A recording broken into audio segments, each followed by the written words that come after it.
تو بدعا دے رہے ہیں اپنے آپ کو کہ مجھے محشر کے دن، حشر کے دن حضور پاک صلی اللہ علیہ وسلم کا دیدار نصیب نہ ہو۔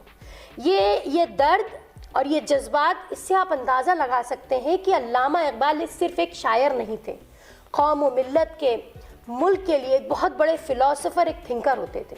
انہوں نے سیاست کو بھی اپنی شاعری میں کہیں نہ کہیں درشایا ہے، انہوں نے ہماری قوم کی بدحالی کو بھی بتایا ہے، انہوں نے اس وقت آج کے حالات کی پیشن گوئی بھی اپنی شاعری میں کر دی تھی۔ علامہ اقبال نہ صرف اردو کے بلکہ ان کا بہت بڑا کلام جو ہے وہ فارسی میں بھی موجود ہے، اس کے علاوہ عربک، انگلش، جرمن جیسی لینگویجز کے بھی ماسٹر۔ کتنی زبان علامہ اقبال؟ جہاں تک میں نے مطالعہ کیا، چونکہ جرمنی میں یہ پڑھے ہیں رہ کر، یورپ کی اور بھی بہت سی کنٹریز کو انہوں نے وزٹ کیا، تو یورپ کی کئی کنٹریز کے زبانوں کو یہ جانتے تھے۔ اس کے علاوہ فارسی، اردو، عربی اور انگلش، اس کے تو وہ ماسٹر تھے۔ میڈم یہ بتائیے کہ علامہ اقبال اردو کے بڑے شاعر گزرے ہیں، انہوں نے اردو کے فروغ میں کیا رول ادا کیا؟ دیکھیے میں بتاؤں، جب ان کی پیدائش ہوئی سیالکوٹ پاکستان میں، تو جب اس وقت پاکستان کا کوئی مطلب کہ آئیڈیا نہیں تھا، وہ پاکستان کا تو تب اس وقت کوئی پارٹیشن نہیں ہوا تھا، شاید آئیڈیالوجی بھی نہیں تھی اس بات کی کہ کبھی آگے جا کے کوئی پاکستان بنے گا۔ تو آپ کو جو ہے برٹش انڈین کے ہی نیشنلٹی سے جانا جاتا، آپ کی جو نیشنلٹی ہے وہ برٹش انڈین تھی، لیکن جب پاکستان الگ ہوا اور آپ پاکستان چلے گئے تو اس وقت آپ کو پاکستان کا نیشنل پوئٹ ہونے کا اعزاز ملا۔ اس کے علاوہ پولیٹیکل اور spiritual revival of Islamic civilization across the world کے پروپوگیشن میں بھی آپ کا کافی جسے کہتے ہیں کہ ایک رول رہا۔ آپ نے انسانیت کو جھنجھوڑنے کا کام کیا، آپ نے اردو زبان میں یا اردو زبان کے ذریعے لوگوں تک ایک کلچر کو پہنچایا، ایک ایسا تمدن جو بہت خوبصورت ہے۔ میں ابھی آپ کے سامنے کچھ کلام ان کا رکھوں گی جو میں نے مطلب خاص اس لیے ڈھونڈ کے نکالا ہے کہ کلام بہت بڑا ہے۔ آپ کی جو کتابیں آپ نے لکھی ہیں، آپ کے کتابچے ہیں، آپ نے جو کام کیا ہے، وہ ایک ایپیسوڈ میں پورا ڈسکس کرنا تو ممکن نہیں ہے۔ تو میں کچھ خاص چیزیں جو لائی ہوں مطالعہ کر کے، وہ جب میں آپ کے سامنے رکھوں گی۔ اچھا، یہاں پہ میں ایک بات کہنا چاہوں گی کہ آج جو ہماری بچوں کی، ہماری ینگ جنریشن کی سب سے بڑی بدنصیبی ہے وہ یہ ہے کہ ہم اپنے کلچر سے، اپنے تہذیب و تمدن سے بہت دور ہو گئے ہیں۔ اگر جو ہمارے بچے آج تہذیب کو جاننا چاہیں تو میں سمجھتی ہوں انہیں زیادہ دور جانے کی ضرورت نہیں ہے، وہ اقبال کی کلیات اٹھا لیں، وہ صرف اقبال کا ایک چھوٹا سا شکوہ اور جواب شکوہ ہی پڑھ لیں تو انہیں پتہ چل جائے گا کہ ایک بڑا مفکر، ایک بڑا فلاسفر، ایک تھنکر کیا ہوتا ہے، اور اس کی سوچ اور اس کی الفاظ جو وہ شاعری میں اپنے شاعری کے ذریعے ہم تک پہنچاتے تھے، اس سے انہوں نے کتنی بڑی ریولیوشن برپا کر دی۔ اچھا میڈم یہ بتائیے، ڈاکٹر علامہ اقبال اپنی شاعری کے ذریعے مسلمانوں میں حسرت ایمانی پیدا کی ہے، ان کی شاعری میں ہمیں کیا رہنمائی ملتی ہے؟ ہمیشہ ان کے شعر ملتے ہیں، کبھی کبھی وہ شعر پڑھنے کو بھی ملتا ہے، خود ہی کو کر اتنا بلند، ہر تقدیر سے پہلے خدا خود بندے سے پوچھے، بتا تیری رضا کیا ہے۔ دیکھیے میں آپ کے سامنے کچھ مختصر سے ان کے اشعار رکھوں گی۔ ایک نظم ہے علامہ اقبال کی، ایک آرزو۔ اب آپ ذرا ملاحظہ فرمائیے کہ دنیا کی محفلوں سے اکتا گیا ہوں یا رب، کیا لطف انجمن کا جب دل ہی بجھ گیا ہو، شورش سے بھاگتا ہوں دل ڈھونڈتا ہے میرا، شورش مینز شور سے، شورش سے بھاگتا ہوں دل ڈھونڈتا ہے میرا، ایسا سکوت جس پر تقریر بھی فدا ہو، مرتا ہوں خاموشی پر یہ آرزو ہے میری، دامن میں کوہ کے ایک چھوٹا سا جھوپڑا ہو، کوہ مینز پہاڑ، تو آزاد فکر سے ہوں عزلت میں دن گزاروں، دنیا کے غم کا دل سے کانٹا نکل گیا ہو۔ یہ گہرائی دیکھیے آپ سوچ کی، اور یہ نرمی دیکھیے الفاظ کی، اور آپ سادگی دیکھیے مزاج کی۔ اگر ہم ان سب کو جوڑیں، نرمی، گہرائی، سادگی، لطافت، تو بہترین عمدہ جو چیز نکل کے آتی ہے وہ ہے علامہ اقبال رحمۃ اللہ علیہ۔ اور میں آپ کو سناتی ہوں کچھ، میں نے ان کا ایسا جو ہے نکال کے رکھا ہے۔ ایک بلال رضی اللہ عنہ جو حبشی غلام ہوا کرتے تھے آپ صلی اللہ علیہ وسلم کے زمانے میں، جنہیں ابو بکر صدیق رضی اللہ عنہ نے آزاد کروایا تھا. بعد میں آپ کی اذان جو تھی وہ بہت مشہور ہوئی، کہتے ہیں نا اذان بلالی. تو آپ کے اوپر ایک نظم لکھی تھی جس کا ایک چھوٹا سا شعر میں آپ کو سنا رہی ہوں کہ جفا جو عشق میں ہوتی ہے وہ جفا ہی نہیں، جفا جو عشق میں ہوتی ہے وہ جفا ہی نہیں، ستم نہ ہو تو محبت میں کچھ مزہ ہی نہیں. یہ اللہ کی اور رسول کی محبت میں اس طرح کے اشعار. اور میں آپ کو بتاؤں کہ اگر کلام کو ہم پڑھنا شروع کریں تو ایسا معلوم ہوتا ہے گویا قرآن کا ٹرانسلیشن ہے علامہ اقبال کی شاعری. نوجوان کو جھنجھوڑنے، نوجوان ملت قوم کو جگانے کا جو کام علامہ اقبال نے کیا ہے یہ کسی دنیا کے دوسرے شاعر کی شاعری میں آپ کو نہیں ملے گا. میڈم یہ بتائیے، اتنے سارے اشعار جو آپ نے کہے یہ علامہ اقبال کے لکھے ہوئے ہیں، کیا آج بھی آنے والی نئی نسل کو علامہ اقبال پر کیسا ریسرچ کرنا چاہیے؟ کیونکہ انہوں نے اتنا بڑا کام کیا ہے، آج بھی لوگ ان کے نام سے یونیورسٹی قائم ہے، آج بھی ان پہ پی ایچ ڈی کی جا رہی ہے. آنے والی نسل کے لیے علامہ اقبال کے لیے آپ نئی نسل کو کیا پیغام؟ دیکھیے، ہندوستانی بچوں کا ایک قومی گیت لکھا انہوں نے. ویسے تو انہوں نے قوم کے نام پہ اور ہندوستان کے نام پر، اپنے ملک کے نام پہ بہت سے اینتھم لکھے، لیکن آپ یہ دیکھیے کہ ہم مانتے ہیں کہ یونٹی ان ڈائیورسٹی، مطلب ہندوستان کی جو خوبصورتی ہے وہ کیا ہے؟ اس کی ایکتا، یونٹی. ٹھیک ہے، اس یونٹی کے اوپر میں آپ کو بس ایک مصرع سناؤں گی. چشتی نے جس زمین میں پیغام حق سنایا، نانک نے جس چمن میں وحدت کا گیت گایا، تاتاریوں نے جس کو اپنا وطن بنایا، جس نے حجازیوں سے دشت عرب چھڑایا، میرا وطن وہی ہے، میرا وطن وہی ہے. یہاں پہ میں بتاؤں گی کہ یہ چھوٹا سا ایک شعر جو میں نے آپ کے سامنے پیش کیا، یہ ایک بہت بڑا میسیج ہے جو کنوے کیا جانا چاہیے آج کی ینگ جنریشن کے نام، کہ ہمیں اپنے وطن کے لیے کیا جذبات رکھنے چاہیے. یہ ایک شعر بتا دیتا ہے کہ what is unity in diversity. یہ ہندوستان کی خوبصورتی بیان کر رہا ہے، یعنی انہوں نے چشتی اور نانک کو ایک ہی دھاگے میں پرو دیا. میڈم، کہا جاتا ہے کہ اردو زبان کمزور ہوتی جا رہی ہے، اس کے فروغ کی ضرورت ہے، لیکن جن کی ذمہ داری ہے وہی لوگ اس زبان کے دشمن ہیں، ایسا کیوں؟ دیکھیے، میں نے آپ کو ابھی بتایا کہ ہماری سب سے بڑی بدنصیبی یہی ہے کہ ہم اپنی تہذیب اور اپنے تمدن سے بہت دور جا رہے ہیں. شاید وجہ ہے کہ دنیا بھاگ رہی ہے، ہم دنیا کے ساتھ بھاگ رہے ہیں، یا شاید ہم اسی تگ و دو میں لگے ہوئے ہیں کہ ہمیں بھی آگے بڑھنا ہے، گروتھ چاہیے، ڈیولپمنٹ چاہیے، میرے بچے بھی جو ہیں وہ پروفیشنلی کوالیفائڈ ہوں، ہم اسکلز ڈھونڈتے ہیں. ان ساری چیزوں میں، ان بھاگ دوڑ میں کہیں نہ کہیں ہم اپنی اصل سے اکھڑ گئے ہیں، اپنی جو جڑیں ہیں ہم ان سے بہت دور ہو گئے. اور یہی وجہ ہے کہ اب ہماری آگے آنے والی جنریشن ایک ایسے پیڑ کی مانند ہے جو پیڑ تو ہے لیکن اس میں پھل نہیں. ٹھیک، تو دیکھیے میں آپ کو بتاؤں کہ اپنا جو قوم کا ایک تصور ہے، قوم یہاں پہ میں بات اس حیثیت سے نہیں کرتی ہوں کہ میری مسلمان قوم. قوم کا تصور ہوتا ہے ملک، قوم کا تصور ہوتا ہے نیشن، جسے ہم کہتے ہیں نیشنلزم، کہ ہم جو ہندوستان میں رہتے ہیں، جو اس زمین سے وابستہ ہیں، ہمیں محبت ہے یہاں کے پہاڑوں سے، ہمیں محبت ہے یہاں کی جھیل سے، یہاں کی ندیوں سے، یہاں کے آسمان سے. تو جب ہم اس طرح کے شاعروں کو پڑھتے ہیں تو جو پیغام ہم کو ملتا ہے، یہ پیغام ہمارے بچوں تک جانا چاہیے. اور اس پیغام کو سمجھنے کے لیے، یہ مٹھاس اگر آپ کو سمجھنی ہے تو آپ کو اپنی زبان کا مطالعہ کرنا ہوگا. زبان کے لیے ظاہر سی بات ہے آپ کو اپنی لینگویج سے جڑنا پڑے گا. اور میں بتا دوں، چاہے وہ بات سنسکرت کی ہو یا چاہے بات فارسی کی ہو، چاہے بات ہندی کی ہو یا چاہے بات اردو کی ہو، آج یہ وہ ساری لینگویجز جو مدر کہی جاتی ہیں ساری دوسری لینگویجز کی، کہیں نہ کہیں ہمارے بچے جب ان سے دور ہوئے ہیں انگلش پڑھنے کے چکر میں، تو وہ اپنی تہذیب اور تمدن سے بھی بہت دور ہو. تو اگر انہیں واپس اس طرف لانا ہے تو ہمیں اپنی زبان کا مطالعہ اپنے بچوں کو واپس دینا پڑے گا. ڈاکٹر علامہ اقبال ایک فلسفی بھی تھے. ان کے فلسانہ شاعر میں قوم مسلم کے لیے کیا پیغام ملتا ہے؟ جب بھی علامہ اقبال کا کوئی شعر کوئی بولتے ہیں تو یقیناً اس میں کوئی نہ کوئی پیغام رہتا ہے. دیکھیے، علامہ اقبال نے ایک شکوہ لکھا، تو علامہ اقبال کے اوپر کفر کا فتویٰ لگا دیا گیا.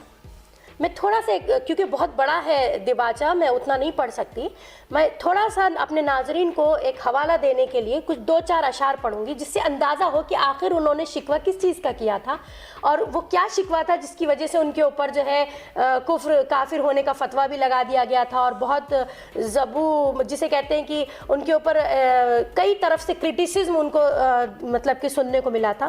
شکوے میں جیسے مثال کے طور پہ انہوں نے کہا کہ اے خدا شکوہ ارباب وفا بھی سن لے, خوگرے ہم سے تھوڑا سا گلہ بھی سن لے. یعنی وہ اللہ سے کہہ رہے ہیں, شکایت کر رہے ہیں کہ ہم صرف آپ کی حمد ہی کرتے رہیں گے کیا, کبھی کبھی ہمیں شکوہ کرنے کا بھی موقع دیجیے, ہماری شکایت بھی سن لیجیے. تو اس کے بعد تجھ کو معلوم ہے لیتا تھا کوئی نام تیرا, قوت بازوئے مسلم نے کیا کام تیرا. اللہ کو بتا رہے ہیں کہ کوئی آپ کا نام لینے والا نہیں تھا دنیا میں, یہ کام کس نے کیا؟ قوت مسلمان نے کیا, مطلب مسلمانوں کی بازوؤں نے کیا. پر تیرے نام پہ تلوار اٹھائی کس نے, بات جو بگڑی ہوئی تھی تو بنائی کس نے. اس کے بعد آپ کہہ رہے ہیں کہ تجھ سے سرکش ہوا کوئی تو بگڑ جاتے تھے, تیز کیا چیز ہے ہم تو آپ سے لڑ جاتے تھے. نقش توحید کا ہر دل پہ بٹھایا ہم نے, زیر خنجر بھی پیغام سنایا ہم نے.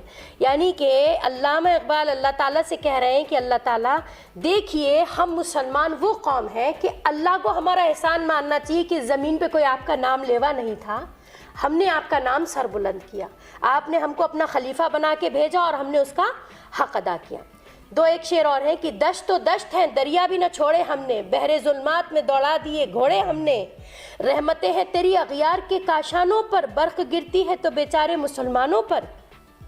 ہم تو جیتے ہیں کہ دنیا میں تیرا نام رہے, کہیں ممکن ہے کہ ساقی نہ رہے جام رہے. اس طرح کے کچھ شعر اور کچھ شکایتیں جو ہیں علامہ اقبال نے اپنے اس شکوے میں کر ڈالی اللہ تعالیٰ سے. تو یہ کہہ دیا گیا کہ کیا اللہ سے بندہ شکوہ کر سکتا ہے, یہ تو کفر والی بات ہو گئی. تو اس کے بعد انہوں نے چیلنج کیا تھا کہ کوئی بھی کہیں سے بھی دنیا کے کسی حصے سے اٹھے اور اس کا جواب مجھے لکھ کر دکھا دے. تو فتویٰ لگانے والے بہت تھے لیکن جواب لکھنے والا کوئی نہ ملا. تو بالآخر اقبال نے خود ہی ایک جواب شکوہ لکھا کہ جب بندہ اللہ سے شکوہ کرتا ہے, جیسے انہوں نے کہا نا کہ برق گرتی ہے تو بیچارے غریبوں کے گھر پہ گرتی ہے, امیروں پہ تو آپ کی زیادہ رحمتیں ہوتی ہیں, کیونکہ یہ وہ کانسیپٹ ہے, یہ وہ تھاٹس ہیں جو ایک عام انسان کے ہو سکتے ہیں, اسے انہوں نے اپنے شکوے کے اندر درشا دیا ہے. ٹھیک ہے, اب وہ اس کا جواب بتا رہے ہیں. وہ جواب وہ اللہ میاں کی طرف سے دے رہے ہیں کہ جب تم اللہ سے اس طرح کے شکوے کرو گے تو پھر دیکھو کہ اللہ جواب کیا دیتا. اب آپ جواب سنیے, بہت بہترین ہے. یہ دیکھیے, جو مسلمان تھا اللہ کا سودائی تھا, کبھی محبوب تمہارا یہی ہر جائی تھا. کس قدر تم پہ گرا صبح کی بیداری ہے, ہم سے کب پیار ہے ہاں نیند تمہیں پیاری. اب اللہ کہہ رہا ہے کہ میں مانتا ہوں کہ کبھی میرے لیے یہ ہاتھ اٹھے تھے, کبھی میرے لیے یہ سر کٹے تھے, لیکن آج یہ حالت ہو گئی ہے کہ تمہیں صبح کا اٹھنا بھی میرے لیے گوارا نہیں ہے, تمہیں تو اپنی نیند پیاری ہے. آپ سمجھے, میں تو بہت زیادہ مطلب سمجھ لیجیے 1 روپے میں 1 پیسہ بس ایک جسے کہتے ہیں حوالے کے لیے بتا رہی ہوں کہ اس طرح کا جواب اور جواب شکوہ انہوں نے لکھا. اور یہ دیکھیے, قوم مذہب سے ہے, مذہب جو نہیں تو تم بھی نہیں, جذبہ باہم جو نہیں محفل انجم بھی نہیں. جس کو آتا نہیں دنیا میں کوئی فن تم ہو, نہیں جس قوم کو پردائے نشے من تم ہو. بجلیاں جس میں ہو آسودہ وہ خرمن تم ہو, بیچ کھاتے ہیں جو اسلاف کے مدفن وہ تم ہو. اللہ بتا رہا ہے کہ ٹھیک ہے, میں نے مان لیا کہ تم نے صحیح شکایت کری, لیکن آج اگر جو میری نظر کرم تم پہ سے ہٹ گئی ہے اور تم بہت بلبلا رہے ہو تو اس کی وجہ بھی سن لو کہ آج تم وہی ہو گئے ہو جو کسی کا کفن بھی بیچ کے کھانے کے لیے تیار ہو. تو جب تمہارے اخلاق ختم ہو گئے, جب تم کردار سے گر گئے, جب تم نے اپنے عادات اور اطوار قرآن اور حدیث کے خلاف کر لیے. میڈم سوالوں کی طرف بڑھتے ہیں. جس طریقے سے اردو میڈم اسکول میں ایک چیپٹر علامہ اقبال پر ہوا کرتا تھا, اب اس چیپٹر کو دھیرے دھیرے کرتے نکالا جا رہا ہے اور لوگ اس کو نظر انداز بھی کر رہے ہیں, اس پہ کوئی آواز نہیں اٹھا رہے. اس کی وجہ کیا ہے؟ دیکھیے, ابھی تک تو ہم بات کر رہے تھے تہذیب کی, تمدن کی, اور ہم بات کر رہے تھے ایکتا کی, ملک کی, قوم کی. اب جو آپ نے سوال کیا ہے تو مجھے سیاست کی طرف آنا پڑے گا، میں مجبور ہوں آنے کے لیے۔ دیکھیے ایسا ہو رہا ہے کہ پچھلے کچھ 7 سالوں سے ملک کے جو حالات ہیں وہ بہت زیادہ گئے گزرے ہو گئے ہیں۔ یہ جو آپ کو دیکھنے اور سننے کو مل رہا ہے کہ نصاب میں تبدیلی کی جا رہی ہے، یا خاص طور پہ ہمارے لوگوں کو نصاب میں نشانہ بنا کے ان کے سبق ہٹائے جا رہے ہیں، جیسے مثال کے طور پہ ٹیپو سلطان کے اوپر بھی ایک ہنگامہ ہوا، اور اب علامہ اقبال کو لے کر بھی جسے کہتے ہیں کہ کوششیں کی جا رہی ہیں کہ انہیں نصاب سے ہٹایا جائے۔ دیکھیے میں بتا دوں، علامہ اقبال جو ہے، میں نے آپ سے کہا کہ وہ کوئی مسلمانوں کے شاعر نہیں ہیں، وہ ہندوستان کے شاعر ہیں، لیکن اگر ان کو ہٹا دیا جاتا ہے تو کہیں نہ کہیں ہم اپنے ہی بچوں کو اپنی مٹی سے دور کرنے کی کوشش کر رہے ہیں۔ تہذیب اور تمدن کے ختم ہونا جو ہے وہ کسی بھی نیشن کا اور کسی بھی قوم کی پستی اور زوال کی طرف بڑھنے کا سمجھ لیجئے کی شروعات ہے۔ دیکھیے میں آپ کو ایک بات بتاؤں کہ میرے شوہر مرحوم اسکواڈرن لیڈر سید شاہد حکیم، آج میں جس طرح کا مطالعہ رکھتی ہوں یا جو بھی بات میں آپ کے سامنے کر پا رہی ہوں، اس کا سارا کریڈٹ میں ان کو دوں گی۔ بیسیکلی مرشد تھے اقبال ان کے، اور شاید آپ کو معلوم ہو کہ کئی بار آپ سے ذکر کیا انہوں نے، تو کچھ تھوڑا سا اقبال سے متاثر ہو کے میرے شوہر نے لکھا، جو لکھا ہے میں آپ کو وہ بھی تھوڑا سا 2 منٹ میں سنا دیتی ہوں، کیونکہ یہ آپ کے سوال کا بالکل صحیح جواب ہوگا کہ یا رسول اللہ ہمارے حال پر بھی ایک نظر کو ہم آپ کی لے کے آئے سر، جرم اپنا بس یہی تھا ہمارے شہنشاہ عالم، نام لیتے تھے خدا کا آپ کا بھرتے تھے دم، چاہتے تھے کہ جہاں میں ایک رب کا کلمہ ہو اور ہم پھیلاتے رہے اسلام کے پیغام کو، سر جھکاتے ہم نہ تھے ہر کسی کے سامنے، ایک رب کے سامنے، بس ایک رب کے سامنے، طاقتیں طاغوت کی کچھ ہم پہ ایسی آ پڑی، کوششیں کرنے لگے کہ لوٹ لیں دنیا و دین۔ ایسا ہو رہا ہے کہ جو کوشش اب ہو رہی ہے، حکومت جو ہے وہ ایسا نہیں ہے کہ خالی اقبال کو نشانہ بنایا جا رہا ہے، چونکہ علامہ اقبال کا تعلق مسلمان گھرانے سے ہے، چونکہ ان کا تعلق ہماری زبان سے ہے، اور چونکہ یہ جو کم ذہن کند ذہن ہماری آج کی گورنمنٹ ہے، ان کو اتنا جسے کہتے ہیں کہ سمجھ میں نہیں آتا ہے کہ تہذیب اور تمدن اور ہسٹری جو ہے وہ کسی ایک ملک کی طاقت ہوتی ہے، گلوری ہوتی ہے، وہ یہ جو ہمارا پاسٹ ہوتا ہے یہ ہمارا فخر ہوتا ہے، ہمارا پرائیڈ ہوتا ہے۔ تو اب یہ گورنمنٹ جو ہے وہ وہی گلوری اور وہی پرائیڈ ہم سے چھیننا چاہ رہے ہیں۔ علامہ اقبال کو بچوں سے دور کر کے یا ان کے اسباق کتابوں سے نکال کے آپ جو ہے ہمیں پستی کی طرف ڈھکیل رہے ہیں، کیونکہ علامہ اقبال جن کو یورپ میں سب سے زیادہ پڑھا جاتا ہے، سب سے زیادہ ریسرچ کا جو موضوع بنتے ہیں پوئٹری میں علامہ اقبال بنتے ہیں، وہ بھی باقاعدہ انگلش میں ٹرانسلیٹ کر کے ان کے کلام کو اس پہ ریسرچ کی جاتی ہے۔ تو مجھے ایک بات بتائیے کہ ہماری ہندوستانی گورنمنٹ یورپین گورنمنٹ سے زیادہ انٹلیکچوئل تو نہیں ہے؟ تو ظاہر سی بات ہے انٹلیکچوئل لوگ ہی سمجھ سکتے ہیں کہ انٹلیکچوئلٹی کیا ہے اور ان کا کلام جو ہے وہ کیا معنی رکھتا ہے پروز میں، ادب میں یا لٹریچر میں۔ جب ان کے مضمون کو نکالا جا رہا ہے، آواز کیوں نہیں اٹھا رہے ہیں؟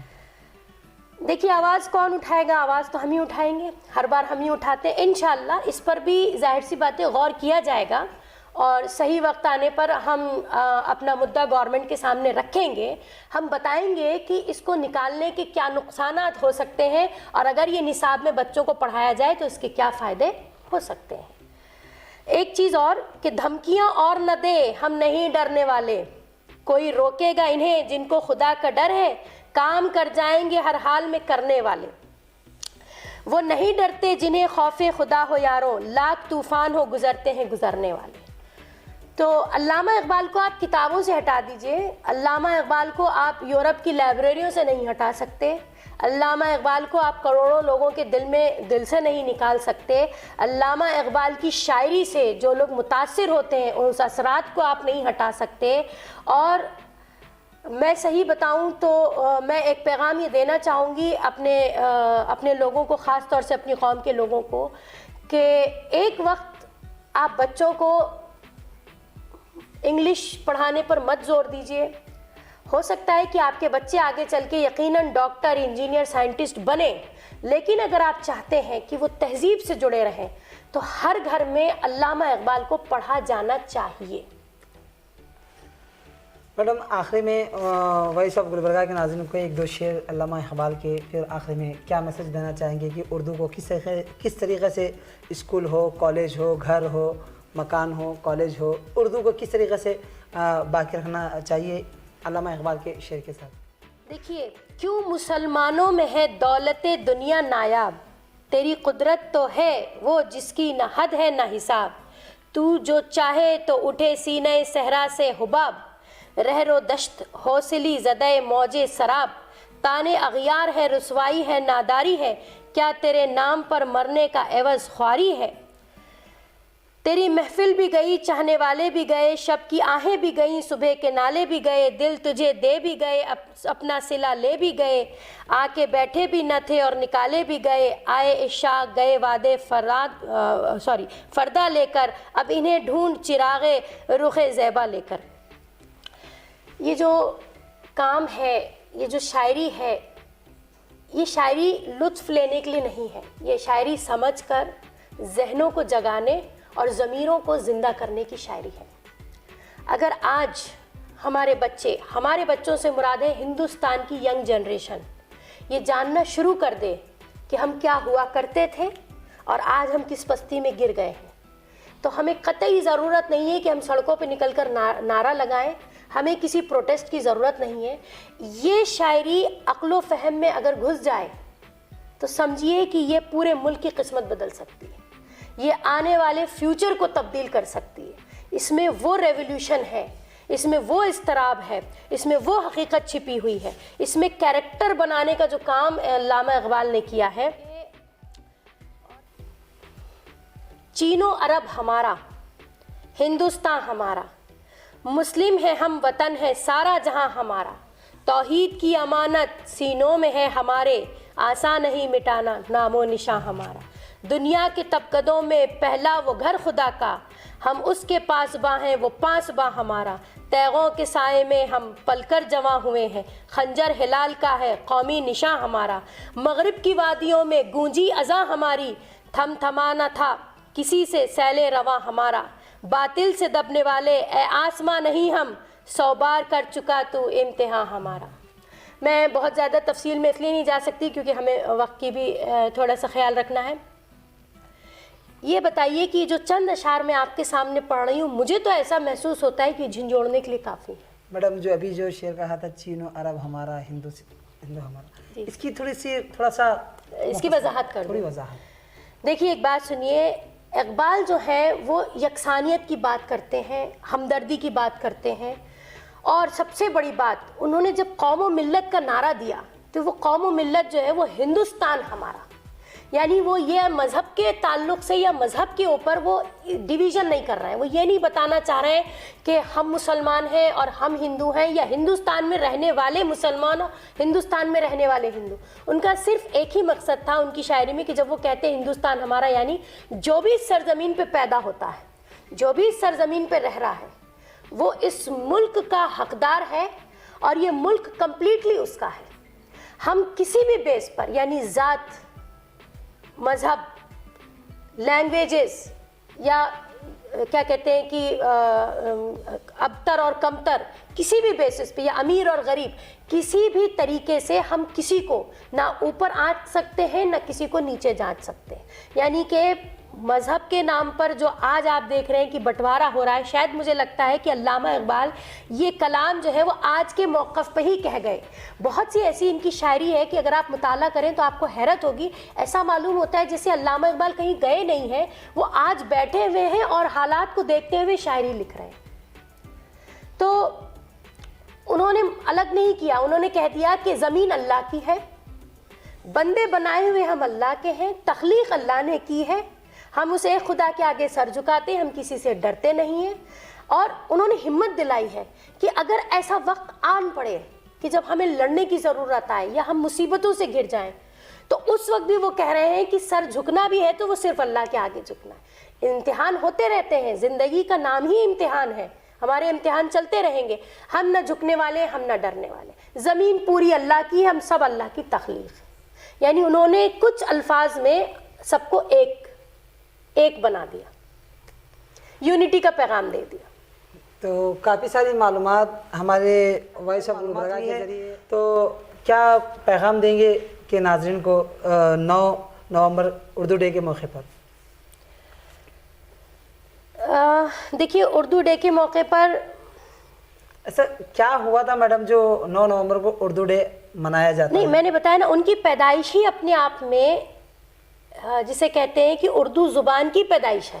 کیونکہ جو کلام, جس طرح کا کلام انہوں نے اردو زبان میں لکھا, جس طرح سے ان کا کلام اردو زبان کے ذریعے سے پھیلا. ویسے تو ان کا ایک بہت بڑا کارنامہ فارسی میں بھی موجود ہے, بہت سی کتابیں موجود ہیں, بہت سے ان کے کیا کہتے ہیں کہ پوئٹری بھی ہے, لٹریچر بھی ہے, بہت سارے کام ہیں, کتابیں انہوں نے بہت ساری لکھی ہیں. لیکن اگر ہم بات ہندوستان کی کر رہے ہیں تو ہندوستان میں چونکہ اردو ایک پرانی زبان مانی جاتی ہے, اور اس زبان کے ذریعے جب انہوں نے اپنا کام پھیلایا تو یہ صرف مسلمانوں نے نہیں پڑھا. ان کا جو کلام ہے وہ آج اگر آپ پرانے کسی 50 سال 70 سال 80 سال کے کسی ہندو سکھ کو بھی اٹھا کے اگر آپ پوچھیں گے تو آپ کو اقبال کی کلیات سنا دے گا. تو اس لیے ان کا نام اردو زبان کے ساتھ جڑا ہے, اور انہوں نے اردو زبان کو اتنا فروغ دیا, اتنا کام کیا ہے, اس وجہ سے جو ہے ان کی پیدائش کے دن کو اردو ڈے کے نام سے منایا جاتا ہے. دیکھیے میسیج یہ ہے کہ وہ قومیں بکھر جاتی ہیں, ان قوموں کی پہچان کھو جاتی ہے جو اپنی اصل سے ہٹ جاتی ہیں. ہماری اصل, ہماری جڑیں جو ہیں وہ ہماری اپنی ان تمدن میں, تہذیب میں, ہمارا جو ایک گلوریفائنگ پاسٹ ہے, ہماری جو ایک پرائیڈ ہسٹری ہے, اگر ہم اس سے جڑے رہتے ہیں اور ہمارے بچے اسے آج پڑھتے ہیں اور جانتے ہیں اور ہم انہیں سکھاتے ہیں, تو یاد رکھیے گا کہ ہمارے بچے کل بھی سر اٹھا کر جئیں گے.